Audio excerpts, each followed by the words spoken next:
Bien, on va travailler un petit peu sur ce qu'on avait vu en ISN sur le pixel art. Donc on va reprendre un petit peu ce qu'on avait vu la dernière fois en cours pour réactiver les souvenirs. Donc on avait comme objectif de construire cette figure. Donc il fallait remplir un carré de largeur 10, de hauteur 10, dont le premier pixel en haut à gauche était situé aux coordonnées 50-90. On avait pris comme repère un repère qui correspondait exactement au pixel, c'est-à-dire en largeur de 0 à 319, parce qu'il y a 320 pixels de large, et en hauteur de 0 à 239, car il y a 240 pixels de hauteur.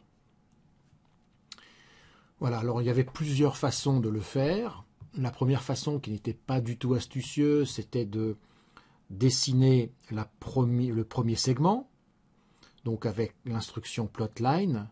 Donc on aurait fait plotline 50-90, virgule, les coordonnées du dernier pixel, c'est-à-dire 59,90.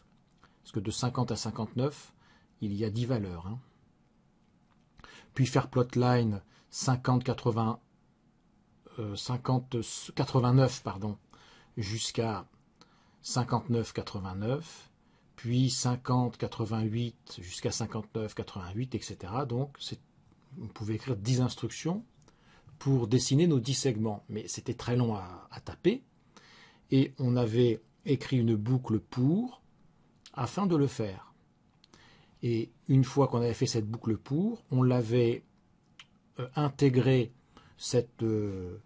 toutes ces instructions à l'intérieur d'une fonction qui prenait comme valeur les coordonnées en haut à gauche, donc de notre pixel du carré, donc ici 50-90, qu'on appellera XY de façon générale, afin de pouvoir dessiner le carré où on veut sur l'écran. Bien, alors on va faire ça en utilisant donc la calculatrice et le module TI-Plotlib. Donc on va aller dans Programme, Python Application. On va créer un nouveau programme qu'on va appeler Pixel. Alors tout d'abord, il faut importer la bibliothèque. Donc on va appuyer sur Fonction, on va aller dans les modules, et dans TI-Plotlib, le 5e, on va choisir la première instruction, import TI-Plotlib as PLT. Ce qui signifie qu'on va importer la bibliothèque TI-Plotlib et qu'on va lui donner un nouveau nom. On va l'appeler PLT parce que ce n'est pas pratique d'écrire à chaque fois TI-Plotlib, TI-Plotlib. Donc on va écrire à chaque fois PLT. L'instruction de la bibliothèque, PLT. L'instruction de la bibliothèque. Enfin, la calculatrice va tout faire pour nous, donc on n'aura pas à s'en soucier. Il faudra juste se rappeler pour comprendre et interpréter les instructions. Alors si vous vous rappelez, il faut d'abord effacer l'écran. Donc on va appuyer sur Fonction, Module et toujours 5. On va appuyer sur la touche 5 pour avoir TI-Plotlib. Et on va CLS, Clear Screen, donc pour effacer l'écran. On va écrire une autre instruction aussi pour définir notre repère. Donc on retourne dans Fonction, Module, TI-Plotlib. Et on va choisir Window, qui signifie fenêtre. Et donc Window comporte 4 arguments. La plus petite valeur de X, sa plus grande, la plus petite valeur de Y et sa plus grande. Donc la plus petite, on a dit 0 jusqu'à 319. Et pour Y, de 0 jusqu'à 239. Car il y a 320 pixels de large et 240 pixels de hauteur. Bien, cela c'est fait. Alors on va aussi écrire à la fin du programme, si vous vous rappelez, une instruction qui permet de bloquer l'affichage. Et cet affichage sera débloqué quand on appuiera sur la touche Annule. Donc cette instruction est obtenue en appuyant toujours sur Fonction, Module, TI-Plotlib. Et c'est la dernière instruction qui s'appelle PlotShow. Donc elle doit être à la fin de votre script.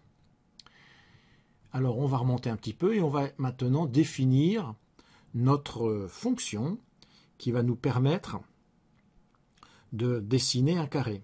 Bon, déjà, on peut l'exécuter, hein, ce petit script, pour s'amuser. Donc, on va appuyer sur Exec.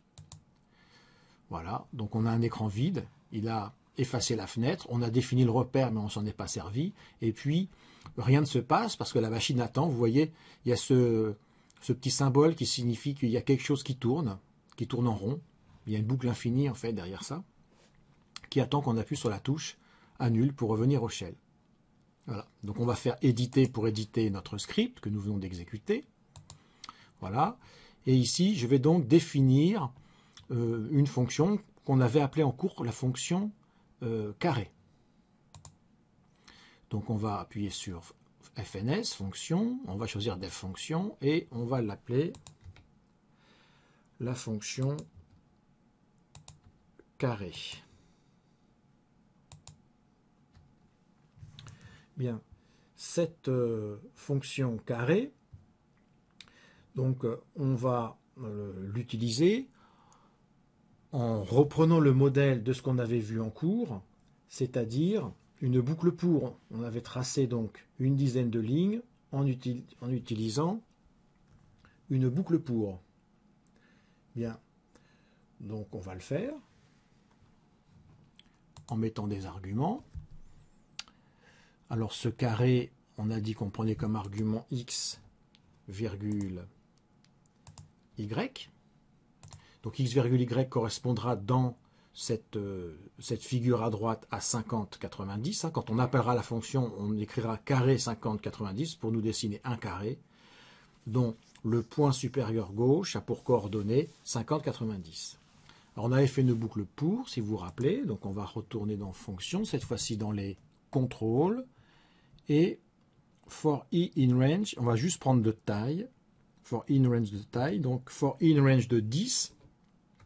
Comme ça, il va prendre toutes les valeurs toutes les valeurs entières, en commençant par 0 et en s'arrêtant juste avant 10, c'est-à-dire en s'arrêtant à 9, de 0 à 9. Ça fait bien 10 valeurs. Alors, qu'est-ce qu'on va faire maintenant? On va dessiner un segment. Donc, pour ça, on va aller dans FNS, module, tplotlib. Et on va, dans l'onglet Dessin, choisir Line pour ligne. Donc il y a 5 arguments. Les coordonnées du point de la première extrémité du segment et les coordonnées du point correspondant à la deuxième extrémité du segment. Et un mode, parce qu'il y a plusieurs façons de tracer la ligne, le segment. Donc on peut dessiner une flèche éventuellement, donc on va voir ça de toute façon. Donc là il nous propose par défaut, c'est-à-dire un segment classique, et arrow qui signifie flèche si jamais vous voulez dessiner une flèche. Bon, ce n'est pas du tout le cas ici, donc on va choisir le premier. Alors on va écrire les coordonnées. Alors les coordonnées de départ. Alors au tout départ, il faut que ça soit dessiné de x, y, on peut l'écrire, hein, on va changer ça après. Le premier segment, il va du point de coordonnées x, y au point de coordonnées x plus 9, virgule, y. Voilà. Mais si on fait ça, il va dessiner 10 fois ce segment-là. Ça ne va pas. Donc il faut qu'il dessine. Certes, il faut qu'il le dessine, ce premier segment, mais il faut qu'il dessine celui du dessous. Alors, celui du dessous, les ordonnées vont être modifiées et les abscisses vont être les mêmes. Ça va toujours aller de x, c'est-à-dire 50 ici, jusqu'à 59. Donc, x ne change pas. Ce qui va changer ici, c'est y. Y doit diminuer de 1 à chaque fois. Donc, au début, on prend exactement cette instruction et après, il faut lui retirer 1, puis 2, puis 3. Donc, de façon générale, on va lui retirer i à l'ordonnée et pareil ici, moins i. Voilà, tout simplement, je peux supprimer l'indentation, la boucle pour est finie, et la fonction carré, enfin la fonction qui dessine un carré, est finie. Alors je peux appuyer sur Supr un petit peu pour remonter, voilà l'instruction tplot show. Alors si on exécute ceci, rien ne se passera. parce qu'on n'a pas demandé l'exécution de la fonction qui permet de dessiner un carré. Donc, une fois ceci fait, on va l'appeler, cette fonction. Donc, on va écrire carré et on va l'appeler donc en 50, 90 pour faire le dessin qu'on souhaite. Donc, première instruction, on importe la bibliothèque, on efface l'écran, on définit la fenêtre, on définit une fonction carré, mais qui ne s'exécute pas, elle est juste mise en mémoire. Et là, ici, dans le script, je l'appelle carré 90, 50-90, donc il va me dessiner notre carré, avec comme point en haut à gauche du carré, le point de coordonnées 50-90. Alors allons-y, on va exécuter notre script. Voilà, donc 50 en abscisse, 90 en ordonnée. Donc ici, on est exactement au point de coordonnées 50-90. Donc ça, c'est le premier exercice. Le deuxième exercice va être le suivant. On va poursuivre un petit peu, on va améliorer ce qu'on vient de faire. On va dessiner donc un gros carré comme ceci, et puis des petits carrés comme cela. Alors vous voyez, la taille a été différente ici, puisqu'elle est de largeur 50. Alors on pourrait effectivement imaginer que ce gros carré est un assemblage de petits carrés de largeur 10, mais c'est assez pénible à faire, hein, parce qu'il y en a quand même, il y en aura quand même 25 à taper. Donc je ne vais pas écrire 25 fois l'instruction carré, je ne vais pas l'appeler 25 fois. Alors on va améliorer notre programme, donc je vais appuyer sur annule pour l'arrêter, je vais faire éditer, et en fait je vais rajouter un argument afin de me permettre de dessiner des carrés de tailles différentes. Donc je vais rajouter un argument, virgule T, ici, qui va correspondre à la taille. Donc ce que je voudrais, c'est si je mets T égale 10, qu'il me fasse un carré donc de largeur 10 pixels et de hauteur 10 pixels. Donc qu'est-ce qu'il faut que je modifie maintenant? Eh bien, dans la boucle pour, il ne faut pas que I prenne 10 valeurs, mais que I prenne T valeurs. Voilà, tout simplement. Et bien évidemment, quand je vais appeler ma fonction carré, il faut absolument que je rajoute un troisième argument, puisque c'est défini ainsi. Donc je vais mettre 10 pour avoir un carré de largeur 10, de côté 10. Et là, je vais obtenir exactement la même chose que ce qu'on vient de dessiner. Sauf que maintenant, la taille de mon carré est variable. Alors on va le vérifier. On appuie sur exec. Voilà, donc ça fait exactement la même chose. J'appuie sur annule pour arrêter mon programme. J'appuie sur edit pour l'éditer. Et je vais modifier la taille. Je ne vais pas prendre 10. Je vais prendre par exemple 50. Et j'exécute mon script. Et vous voyez, ah, alors il y a un petit problème. Il me le fait bien en hauteur, mais il ne me le fait pas en largeur. Et oui, parce que j'ai oublié quelque chose. J'ai fait un petit oubli, c'est pas grave, on va éditer. En fait, les abscisses n'allaient pas assez loin. Bah oui, forcément. Ici, il ne fallait pas s'arrêter à 9. Il fallait aller jusqu'à... Alors, pas jusqu'à T, parce que quand T vaut 10, il faut qu'ici la valeur soit 9, donc il faut aller jusqu'à T-1. Voilà. Donc, je réexécute mon script, et cette fois-ci, voilà, il n'y aura pas d'erreur. Bien, maintenant, on va exactement dessiner ce qui est affiché ici, à droite. Donc, j'appuie sur annule pour arrêter mon script, je l'édite. Alors, première chose, il faut un carré donc dont les coordonnées du point en haut à gauche sont 90 et 200. Voilà. Et de taille 50, alors c'est fait. Puis je vais dessiner un deuxième carré. Ici, je vais en dessiner même 3, 3 carrés consécutifs. Donc on rappelle notre carré. Alors, en 120,100, 10 pour le premier, puisque ici, ce rectangle est obtenu en juxtaposant 3 carrés de largeur 10 consécutifs. Alors, on aurait pu faire aussi une autre fonction qu'on aurait pu appeler rectangle, qui nous permet de décider de la largeur et de la hauteur du rectangle, mais ce n'est pas utile dans la suite de ce que nous allons faire. Alors un deuxième qui est situé, alors cette fois-ci, si le point en haut à gauche du premier carré a pour abscisse 120 et une ordonnée de 100, le deuxième point en haut à gauche, le point en haut à gauche de notre deuxième carré a pour coordonnée 130,100 puisqu'on n'a pas changé l'ordonnée et toujours 10 de large, enfin 10 de côté. Alors on pourrait aussi copier-coller la ligne si on n'avait pas envie de tout recopier. Donc vous allez sur la ligne à copier, celle-ci, au début, à la fin, n'importe où, le curseur peut être n'importe où, il doit être juste sur la ligne. On va aller dans Outils, et dans Outils, on a la possibilité de copier la ligne. Donc 6 pour copier, 7 pour coller. 6, 7, il faut s'en rappeler. Donc 6, et je fais Outil 7.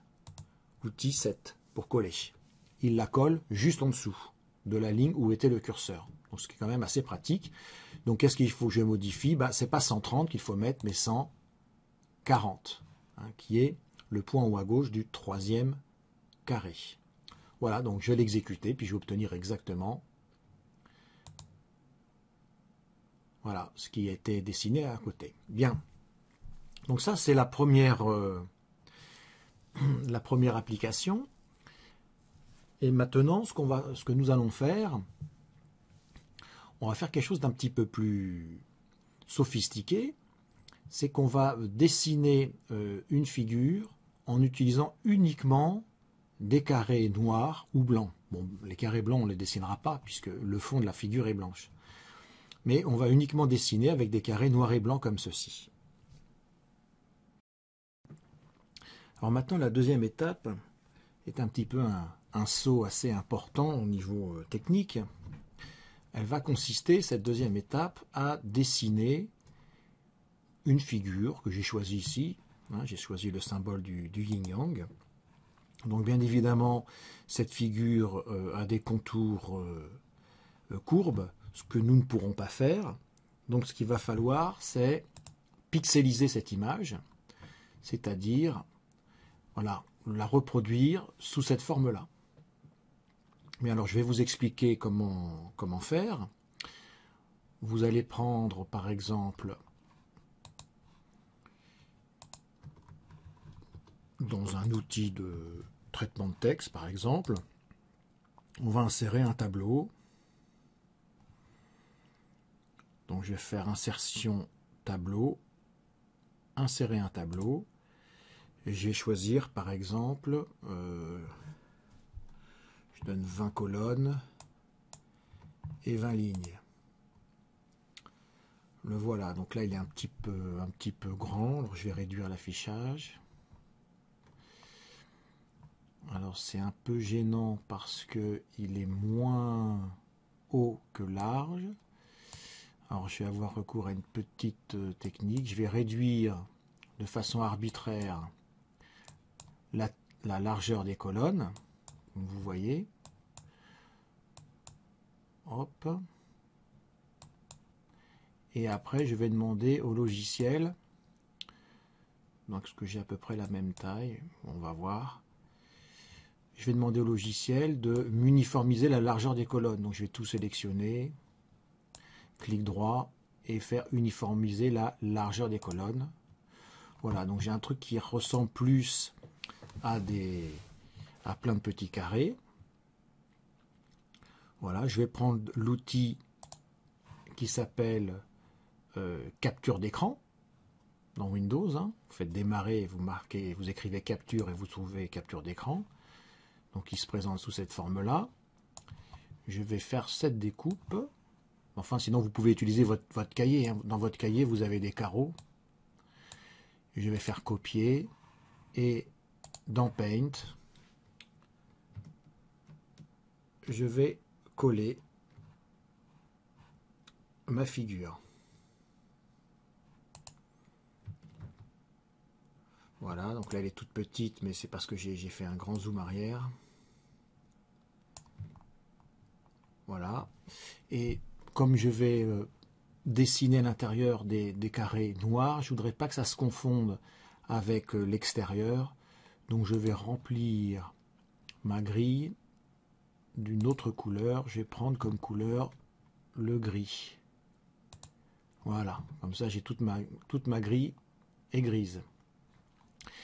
Et alors pour faire son dessin, eh bien je vais utiliser l'outil de peinture et puis faire un certain nombre de dessins comme ça. Ce qui va m'amener à la fin, une fois que j'ai fini, à cette figure que je vous ai fait voir ici. Voilà. Après cette figure, on va la numériser. Donc chaque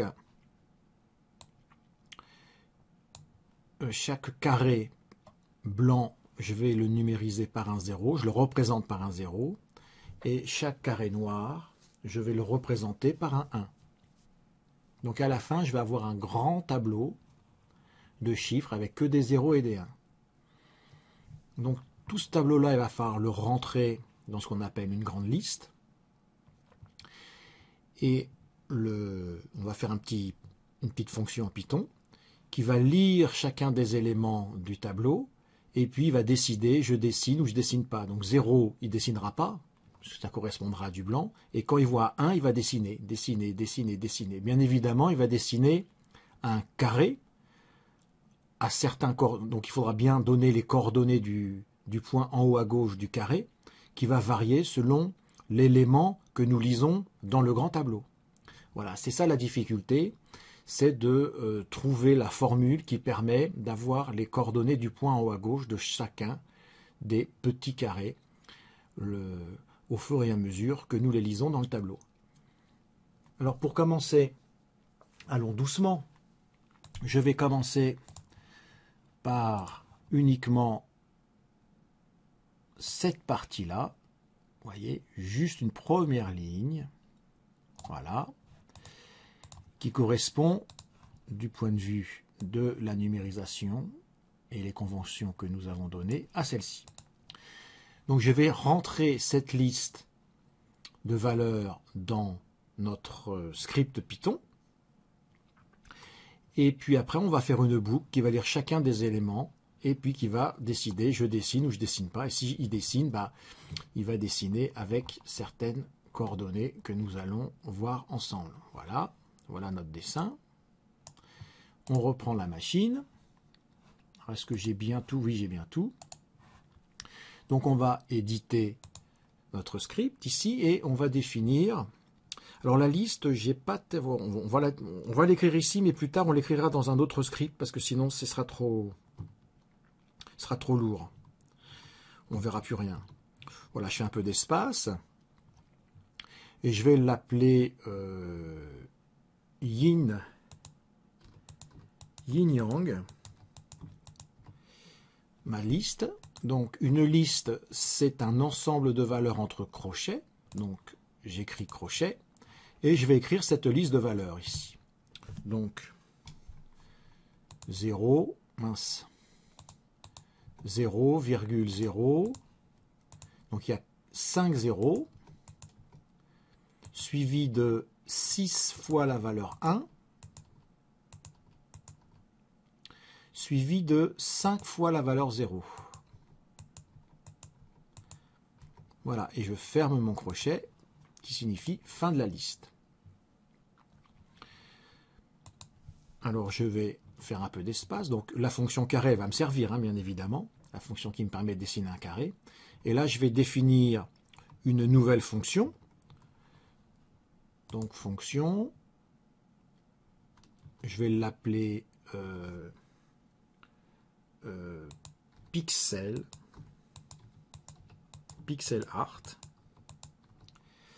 Alors qu'est-ce qu'il va y avoir comme argument dans cette fonction? Moi j'aimerais bien maîtriser l'endroit où ceci va s'afficher sur l'écran. Bien. Et j'aimerais aussi pouvoir maîtriser la taille des côtés des carrés. Donc on prendra 10 au départ, mais on voudra peut-être dessiner avec des petits carrés de largeur 5 ou des petits carrés de largeur 20 si on veut une grosse figure. Donc on va définir ici x, y qui correspondra aux coordonnées en haut à gauche de ma grande figure, ma grande figure de mon yin-yang. Et un troisième argument t, la taille de chacun des petits carrés qui composera ma grande figure. Et on va faire une boucle, une première boucle qui va lire chaque valeur donc de la liste yin-yang. Donc on va faire fonction, contrôle, et on va faire for i in range de taille. Alors mon problème ici, c'est que je ne connais pas la taille de yin-yang. Donc ici on va la compter, mais on changera le script après pour qu'elle le calcule automatiquement. Donc la taille de la liste, elle est de 5 et 5, 10 et 6, 16. Il y a 16 valeurs, donc on fait for in range de 16. Donc i va prendre la valeur de 0 à 15. La première valeur a pour indice 0, la deuxième a pour indice 1, la troisième a pour indice 2, etc. La dernière, la 16e valeur, a pour indice 15. Donc il faudra qu'on change ça pour que, si jamais on a des listes plus grandes, qu'ils puissent s'adapter. Mais allons doucement, nous sommes pressés. Donc on va lire la valeur, donc chacune des valeurs de la liste yin-yang. Donc je vais l'appeler moi je vais l'appeler A. A va être égal à yin-yang de I. Donc au début, A va être égal à yin-yang de 0, c'est-à-dire à 0, puis A va être égal à yin-yang de 1, c'est-à-dire à cette valeur qui est encore 0, puis va valoir 0, puis encore 0, puis encore 0, puis après 1, etc. Bien, alors maintenant, il faut que je prenne une décision. Si jamais ça fait 0, je ne décide pas, et si jamais ça fait 1, je dessine. Donc je ne vais pas lui dire, si A vaut 0, alors dessine pas, parce que dessine pas, c'est ne rien faire. Je vais pas traiter ce cas-là. Donc je vais traiter uniquement le cas où il fait quelque chose. Donc si A vaut 1, donc on va aller dans fonction et on va utiliser le test si, mais il n'y aura pas de sinon, puisque sinon ne fait rien, il n'y a rien à écrire, donc on ne va pas le faire. Donc on va juste faire un if, le premier. Si A, il vaut 1, je vais vers le bas. Attention, pour aller en bas, c'est flèche du bas. Si vous faites entrer, vous risquez d'avoir les 2 points qui retournent à la ligne, et ça, ce ne sera pas bon. Alors, qu'est-ce qui va se passer ici? Si A égale 1, eh bien, il faut dessiner un carré. Pour dessiner un carré, j'appelle la fonction carré, que j'ai définie tout à l'heure. Alors, c'est là où c'est un petit peu compliqué, puisque j'attends comme argument ici 3 arguments, x, la valeur du carré, les coordonnées du pixel en haut à gauche du carré, du petit carré, et puis le 3e argument c'est t, bon, qui sera la même valeur que ça.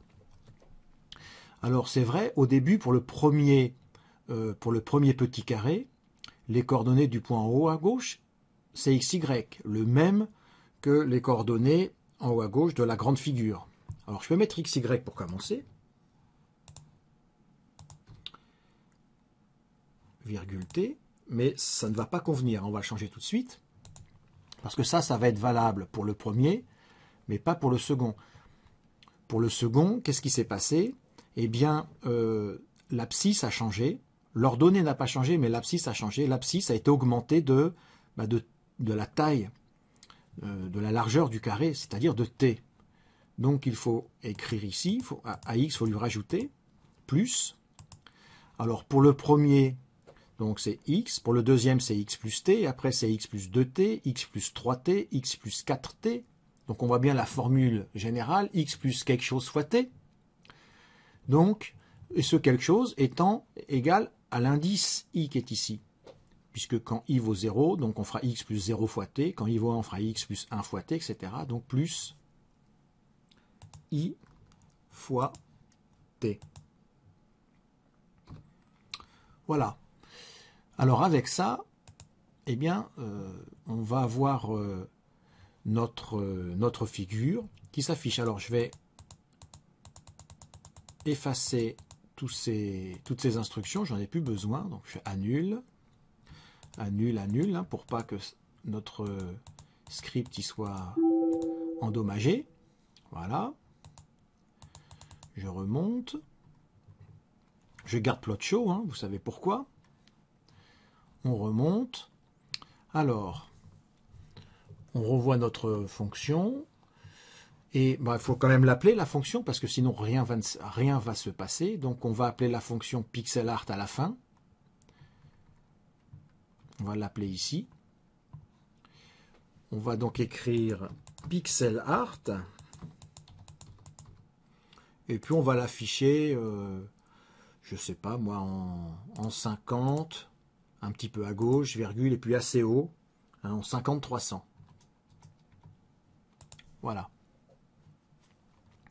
On va exécuter. Normalement, ça devrait nous afficher donc rien, rien, rien, rien, rien. 5 carrés, rien, rien, rien, rien, rien. Allons-y. Ah, il y a une petite erreur. Alors, c'est très intéressant les erreurs. La fonction, il nous dit, fonction prend 3 arguments positifs, mais on n'en a donné que 2. Alors à quelle ligne? À la ligne 17. Mais que s'est-il passé à la ligne 17? Alors pour savoir à quelle ligne on est, en haut, dans le script, il y a marqué le numéro de la ligne. Donc quand le curseur se promène, donc le numéro de ligne change à la ligne 17.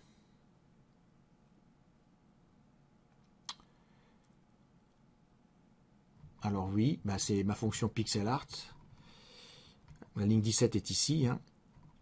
Ma fonction pixelart, j'ai oublié l'argument 10 pour la taille de mes carrés, tout simplement.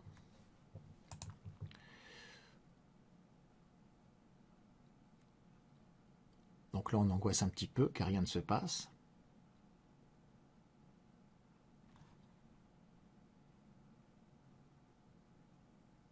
Normalement, ça devrait dû être dessiné. Ah oui, alors je viens de comprendre. Parce que je suis un peu étourdi. Quand j'ai demandé d'afficher pixelart à 50-300, 300 c'est beaucoup trop haut, puisque mon écran, le dernier pixel, c'est 240. Je ne sais pas ce qui m'est passé par la tête, donc j'ai marqué 200. Voilà. Ça ira peut-être mieux. Voilà. Donc il nous a affiché nos 5 carrés ici. Alors il s'est passé quelque chose ici, mais en fait il ne s'est rien passé, mais il a tenu compte. En fait le point de coordonnées 50-200 est ici. Hein. Donc il a fait rien, rien, rien, rien, rien 5 fois. Puis il a affiché 6 petits carrés de largeur 10. Et il a fait rien, rien, rien, rien, rien 6 fois. Alors pour le vérifier, je vais éditer mon script et puis je vais changer le 0 ici. Je vais mettre un 1 à la place pour que vous puissiez bien voir le début. Et puis la fin aussi, à la place d'un 0, je vais mettre un 1. Et je réexécute mon script. Vous voyez, pour bien comprendre ce qui s'est passé. Alors on peut changer la taille, on peut s'amuser à changer la taille. Maintenant c'est très facile, on réédite notre script. Et on va à la fin. Et au lieu de prendre 10, on peut prendre une taille, alors pas trop grosse, hein, sinon ça va sortir de l'écran. Je vais prendre une taille de 30 par exemple. Si on a un gros dessin. Voilà, alors ça sort de l'écran. Donc on va prendre une taille toute petite. On peut prendre 1, hein, comme largeur de pixel, comme largeur du carré. Un pixel, mais on ne va pas voir grand chose. Hein. Voilà, il est ici. Et ça nous fera un petit dessin tout mignon. Voilà, donc ça c'est la première partie. Donc on va éditer. La deuxième partie, alors je vais rechanger mon yin-yang hein, pour qu'il soit comme sur ma figure. Voilà, alors on va un petit peu modifier tout ça, puisque vous allez voir ici, si on reprend notre figure initiale, voilà, elle est beaucoup plus grande notre figure initiale, qui correspond à cette figure-là. Voilà. Donc il va falloir rentrer toutes ces valeurs-là dans la calculatrice, elle ne peut pas les deviner. Hein. Donc c'est un peu fastidieux. Alors comment faire? Chaque ligne va correspondre à une liste. Alors on ne va pas faire la ligne yin-yang 1, yin-yang 2, yin-yang 3, c'est pas possible. On va utiliser un concept un peu plus subtil, on va faire une liste de listes. C'est-à-dire une liste qui contient la liste de la première ligne, la liste de la deuxième ligne, la liste de la troisième ligne. Donc, on rouvre un crochet, je vais à la fin de ma ligne, enfin à la fin de cette liste, je mets virgule.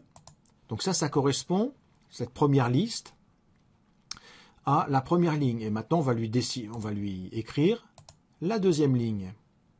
La deuxième ligne est composée de 0,0,0, 1, 1, 1, 1, 1, 1, 1, 1, 1, 1, 0, 0, 0. Je ferme mon crochet, virgule, et ainsi de suite. Quand on aura fini, alors je vais en faire une troisième quand même, d'accord, j'en fais une troisième. Bon, je vais en faire que 3 parce que sinon la vidéo sera moins que passionnante. 0,0, 1, 1, 1, 1. Voilà. Et on continue ainsi de suite. Et à la fin, on ferme. Quand on a tout fini, on ferme le crochet parce que ce crochet correspond à la fermeture de ce crochet. Donc on a fait ce qu'on appelle une liste qui contient des listes. Bien.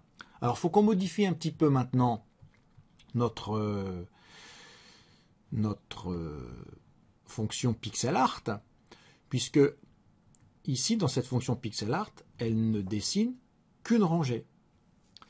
Or, on veut qu'elle dessine la première rangée, la deuxième rangée et la troisième rangée. Alors on ne va pas faire 3 boucles pour, hein, mais on va faire une boucle pour à l'intérieur d'une boucle pour. Donc on aura une première boucle pour qui va lire, donc qui va correspondre au numéro de la liste. Donc là, ici sera la première liste, numéro 0. Ici ce sera la deuxième liste, numéro 1. Et ici la troisième liste, numéro 2. Alors pour cela, on va tout d'abord, là on est obligé de lui faire calculer la taille de la liste. Donc on va lui marquer par exemple, on va l'appeler, il faudrait lui donner un nom, on va l'appeler n, c'est joli, n.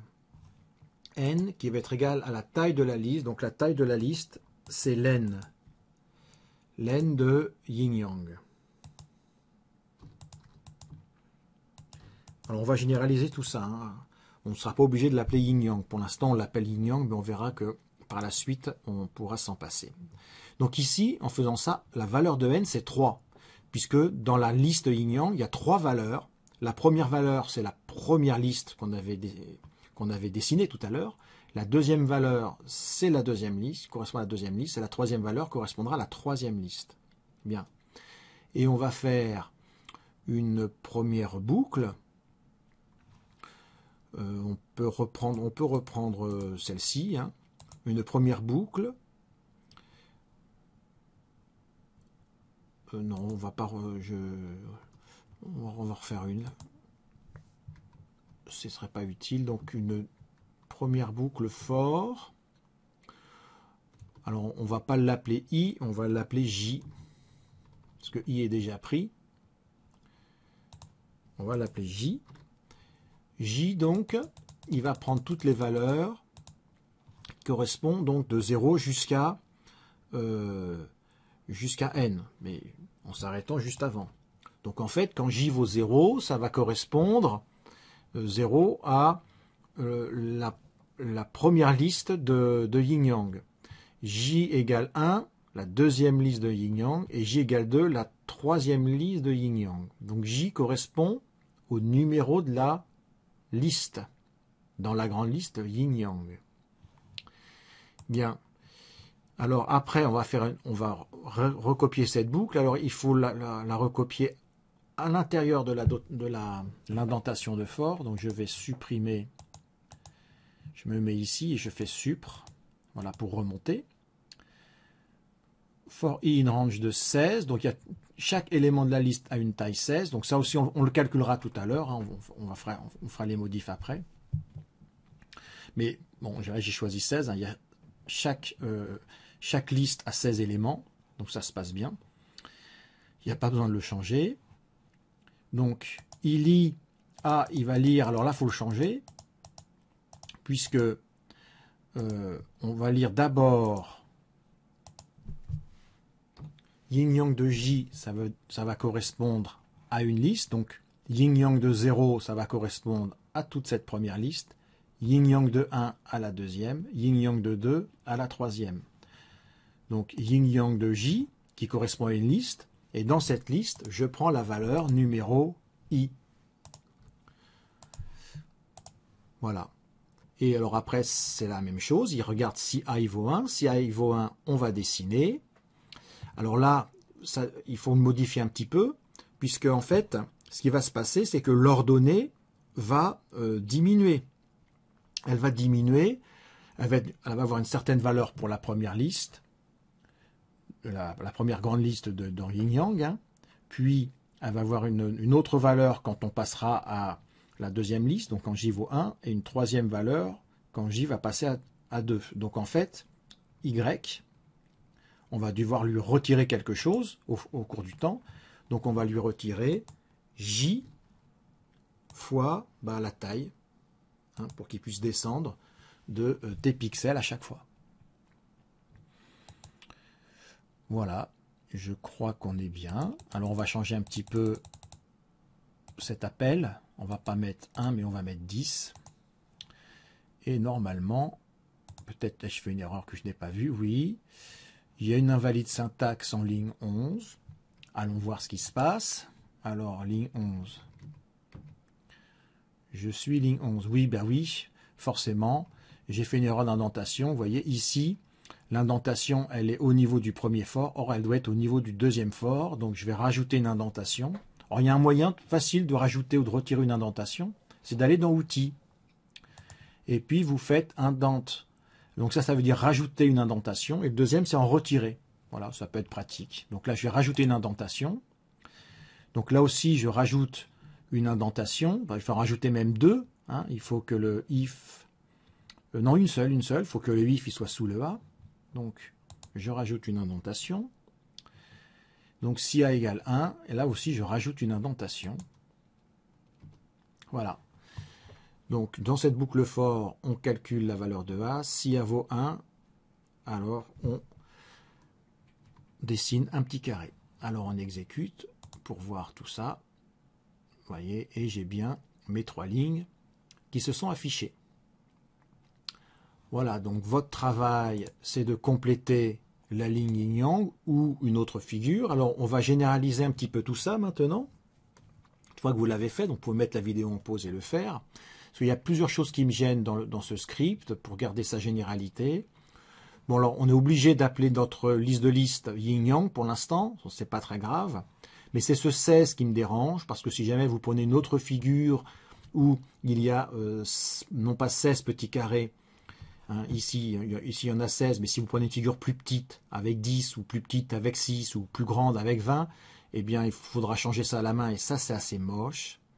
Donc ce qu'on fait, c'est qu'on va définir, je vais mettre ici, donc là c'est la taille totale, c'est le nombre de grandes listes qu'il y a dans Yin-Yang, et on va définir juste après la variable P qui va correspondre au nombre d'éléments de chacune des listes de Yin-Yang. Donc elles doivent être toutes de même taille, les listes de Yin-Yang. Hein. On pourrait faire autrement, mais voilà, non, on va s'imposer ça. Donc, il faut lui dire, voilà, tu me calcules la taille de Yin-Yang. Yin-Yang de ce qu'on veut, Yin-Yang de 0, Yin-Yang de 1, Yin-Yang de 2, elles ont toutes la même taille, ces listes. Donc on va prendre Yin-Yang de 0, mais parce que je suis sûr qu'elle existe. Hein. Yin-Yang de 17, je ne suis pas sûr qu'elle existe. Hein. En l'occurrence, là, elle n'existe pas. Voilà.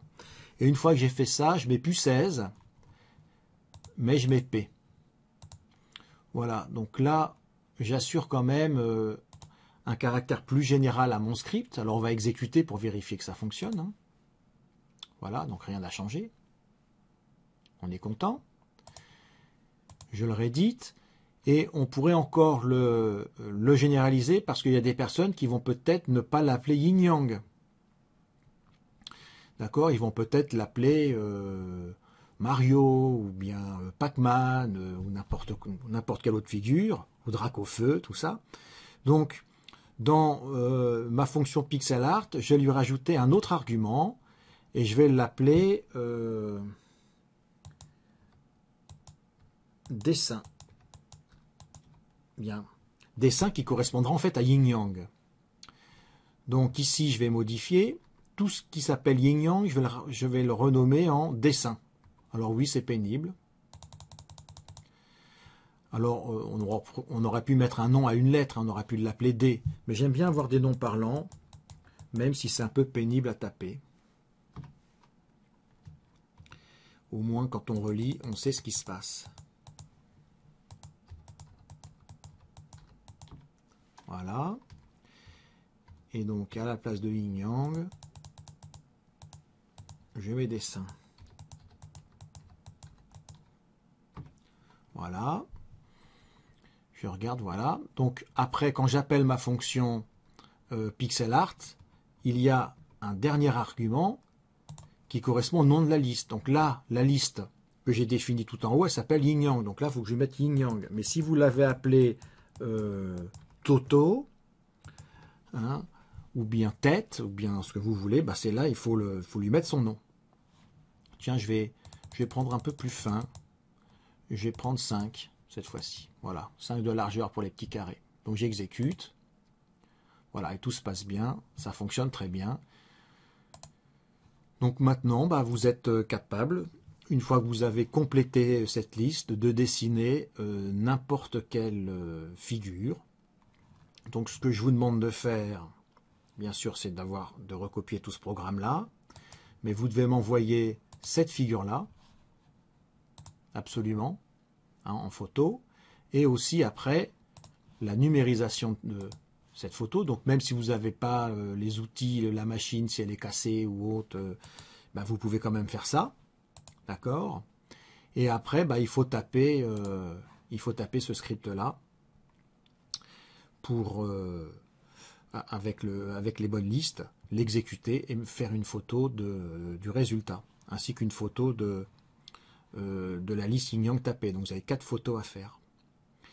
Alors, pour faire des choses un peu plus jolies, un peu plus pratiques, on va faire une dernière amélioration. C'est pas bien vu de mettre la ligne Yin Yang là, dans ce script-là, parce que vous allez voir qu'elle est très grosse, cette ligne-là. Donc je vais la copier dans un script à part. Donc je vais aller dans Script et je vais faire un nouveau script que je vais appeler Art. Voilà, je vais l'appeler Art. Et ici, je vais écrire le contenu de ma liste Yin Yang. Alors, j'ai pas été très malin. Alors, je vais essayer quelque chose. Sinon, je vais faire quelque chose de plus malin. Alors, je vais rééditer Pixel. Je vais voir si je peux la copier, la ligne. Donc, je vais faire Outils, Copier. Voilà. Je vais dans Script, Art, Éditer. Et alors, est-ce que coller va fonctionner? Coller. Voilà, je suis content, ça a fonctionné. Voilà, donc, dans mon script Art, il y aura juste la définition de Yin Yang. Alors, il peut y en avoir d'autres, hein. Vous pouvez faire Yin Yang, vous pouvez faire tête, vous pouvez faire hibou, vous pouvez en faire plein. Alors, pas trop, parce qu'on est quand même limité, malheureusement, en mémoire. Mais bon, faites-en un. Je vous conseille de ne pas faire une figure trop grande non plus. Hein. J'étais un peu ambitieux là avec Yin Yang, elle est assez grande. Alors, il faut maintenant lui dire que Yin Yang est ici. Donc voilà, dans Art, vous avez votre liste. Alors, il faut se rappeler aussi du nom, hein, Yin Yang. Alors, je vais dans Script, je retourne dans Pixel, je fais Éditer. Maintenant, ça, je peux l'effacer. Voilà. Et il faut dire au programme d'aller chercher le contenu de Art. Donc on va écrire ici à la main import espace art en majuscule.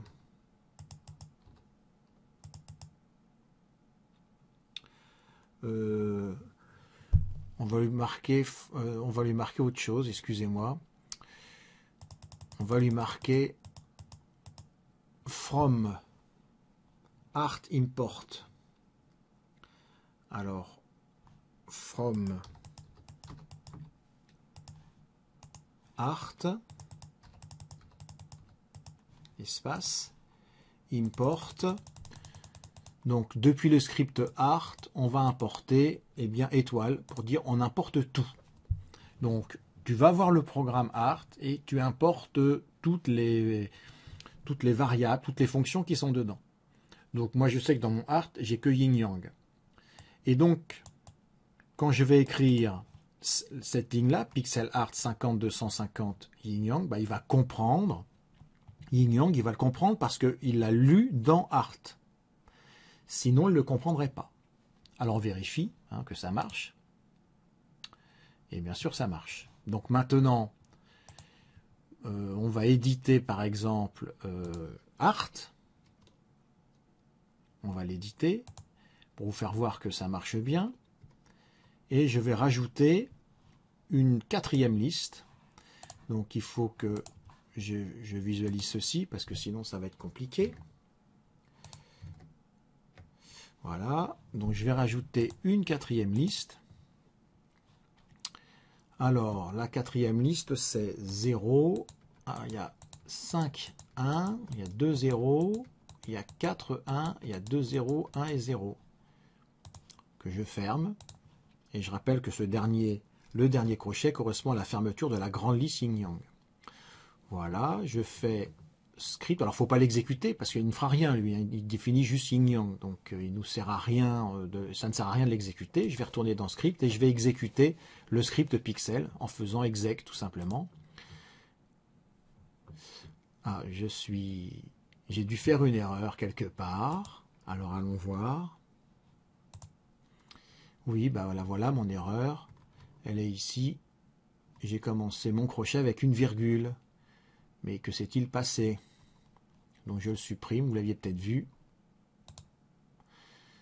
Alors est-ce que j'ai bien 16 valeurs? 1, 5, 2, 8, 4, 12, 13, 14, 15, 16. Voilà, oui, c'est bon. J'avais juste commencé par une virgule. Donc je retourne dans script et je vais exécuter pixel. Et cette fois-ci, ma quatrième ligne va se dessiner, etc., etc. Voilà, donc c'est quand même quelque chose d'assez difficile, ce que je vous demande. Mais accrochez-vous, vous avez tout en vidéo, vous avez le modèle. On avait commencé ensemble. Donc bon courage.